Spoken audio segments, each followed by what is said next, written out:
The Sam Bankman-Fried indictment, a huge, complex case involving billions of dollars in fraud, complicated financial instruments, international currency exchanges, and a whole lot more. It was a first-of-its-kind case for the Justice Department and for the judicial system that would hear that case. And it took 10 months for that case, with all of its myriad complexities, to go to trial. Sam Bankman-Fried was indicted in the month of December. By the following October, he was sitting in a courtroom. As it turns out, that is a fairly standard amount of time for major cases.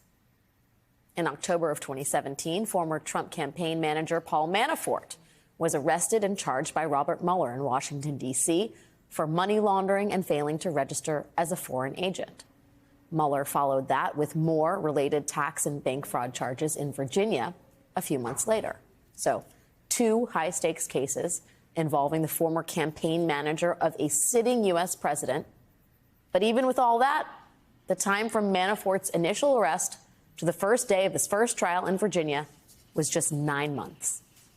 Manafort was arrested in October, and by the following July, he was sitting in a courtroom facing a jury of his peers.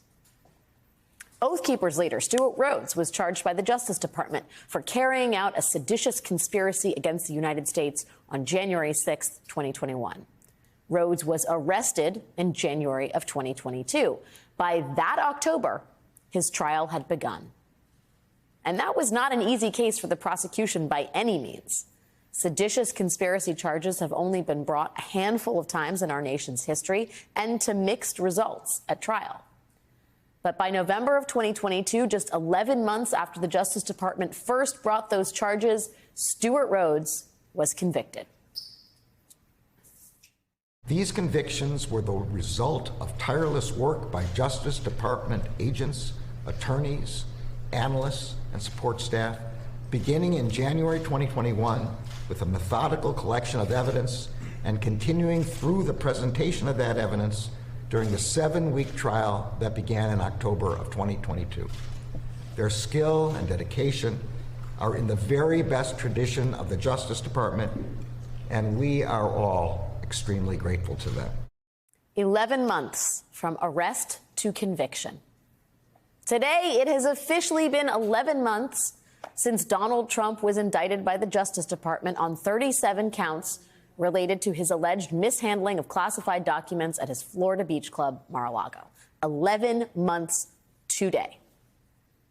Previous high-profile criminal cases, highly complex cases, novel cases, cases involving Trump's allies and his loyal followers, they have gone to trial in 9 or 10 months. By 11 months, some of them had already reached a jury verdict. But here we are, 11 months out for Trump's arrest in the classified documents case, and we still have no idea when it will actually go to trial. The case was originally scheduled to go to trial later this month, and we have been waiting for the judge in that case to set a new trial date for more than 2 months. But last night, Judge Aileen Cannon, instead of setting that new date, delayed the trial indefinitely. This is from Cannon's order released yesterday. The court has evaluated the statutory factors set forth in the Speedy Trial Act, including the public's interest in the efficient administration of justice. Upon such review, the court finds that the ends of justice served by this continuance outweigh the best interest of the public and defendants in a speedy trial. Translation, speedy trial be damned, I'm pumping the brakes. So mark this trial in your calendars for the 57th of February. This also means that now both of Trump's federal criminal cases are indefinitely delayed. Remember, the Supreme Court has put Trump's federal election interference case on ice while we await its ruling on whether Trump can claim presidential immunity from criminal prosecution. Tomorrow, the court is expected to issue new rulings on cases it heard this term, but nobody really expects the justices to issue a final ruling on Trump's immunity claim yet. And also, the court can wait another 2 months if it decides to, if it issues a final ruling at all. There were several indications from several conservative justices that they would like to kick the presidential immunity case back to the lower courts for further review, which would mean even more delays. And now, today, yet another one of Trump's criminal cases is facing a potentially indefinite delay.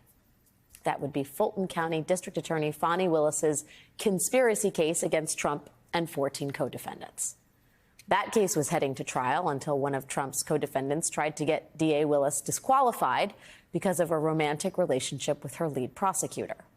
In March, Judge Scott McAfee allowed DA Willis and her staff to remain on the case as long as her lead prosecutor resigned, which he did.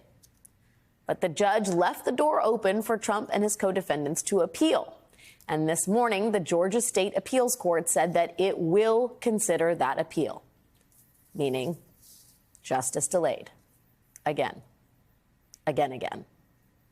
Now, for the past 3 weeks in New York City, the nation has seen that it is possible for the former president to sit for a criminal trial during an election year, that the system of justice can, in fact, manage the novelty of the first American president sitting trial just like anyone else. But the delays in his other cases raise serious questions about whether Donald Trump's status as a former president and a current presidential candidate are slowing the wheels of justice at precisely the moment when his status as a current presidential candidate should be the reason for a swift resolution to these cases. The American judicial system can move with relative alacrity on complex financial crimes and seditious conspiracies and foreign election interference. So why not now? Joining me now is Melissa Murray, a law professor at NYU and co-author of the recent book, The Trump Indictments, The Historic Charging Documents, with commentary. Also with me is Anna Bower, courts correspondent and legal fellow for Lawfare. Thank you, ladies, for being here tonight.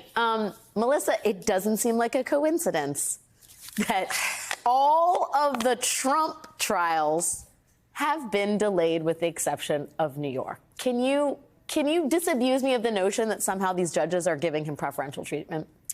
Well, I know Donald Trump likes to say that he has been treated poorly relative to other defendants, but certainly no other defendant in America has been allowed to sort of play out the system in the way that he has. And, the immunity case, I think, is a really great example. As you say, he is running for president, which means that if he is actually entitled to criminal immunity, he would want to know that right now, rather than labor with this sort of Damocles of criminal liability over his head. And instead, he seems perfectly happy to let the Supreme Court take its sweet time in deciding this issue. And you're right. I think it's very unlikely we're going to get a decision from the court tomorrow. The situation in Georgia, I think, was similar. That was a case that really was moving and had considerable momentum. Remember, in September and early October, we saw Kenneth Chesebro plead guilty. We saw Jenna Ellis plead guilty. We saw Sidney Powell plead guilty. And again, that's how a RICO case is supposed to work. Yeah. They plead all the way up the chain. Suddenly, Michael Roman comes in and is like, Nathan Wade, Fani Willis are having a relationship. It's not the kind of ethics quandary that typically we really focus on. Usually we're concerned where a prosecutor has a relationship with a judge or a juror or a witness. Here, she has a relationship with someone else on her team. Not the best optics, certainly, but not something that necessarily prejudices the defendant. And indeed, Scott McAfee, the judge, conceded that when he wrote his order. But it stopped this dead in its tracks while we watched the spectacle of that whole motion go on. And then we now see that it's going to be a spectacle once again as it goes up on appeal. Anna, I know you've been following the Georgia case as well as all the other cases. Is the expectation, McAfee has said he wants to keep the train on the track, as it were, while the appeals process plays out. Is that possible? I think it is possible. There are a number of pending motions that Judge McAfee has yet to hold hearings on or has yet to rule on. So I think that he plans to issue rulings on those motions, keep the train moving in that respect. But where things get a little bit thorny is when it comes to, setting a trial date, maybe starting to impanel a jury, because in Fulton County, we expect that it's going to take a very long time to impanel a jury.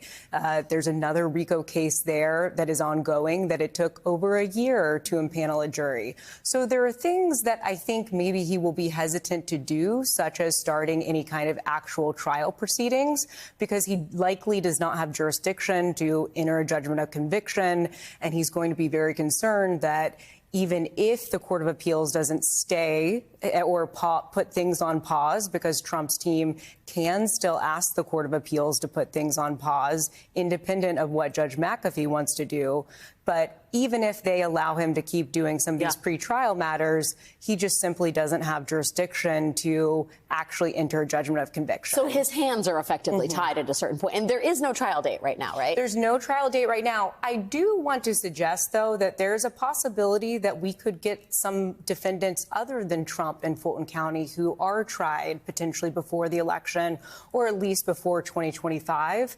Keep in mind that this this appeal that was taken up by the Georgia Court of Appeals only involves a few of the defendants who joined the motion to disqualify Fani Willis.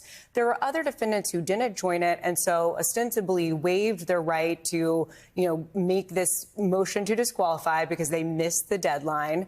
And some of those defendants, including people like John Eastman, have said that they want to be tried before 2025. They don't want to be tried with Donald Trump. So it's possible that McAfee could separate out those defendants and have a smaller grouping of people who are tried. And that's important because Fulton County prosecutors have said they want to, bring all the evidence that they would against Trump against all of these other defendants. Right. And that would be a sneak preview of the case they're building against Trump, which, again, doesn't necessarily serve the prosecution's interest.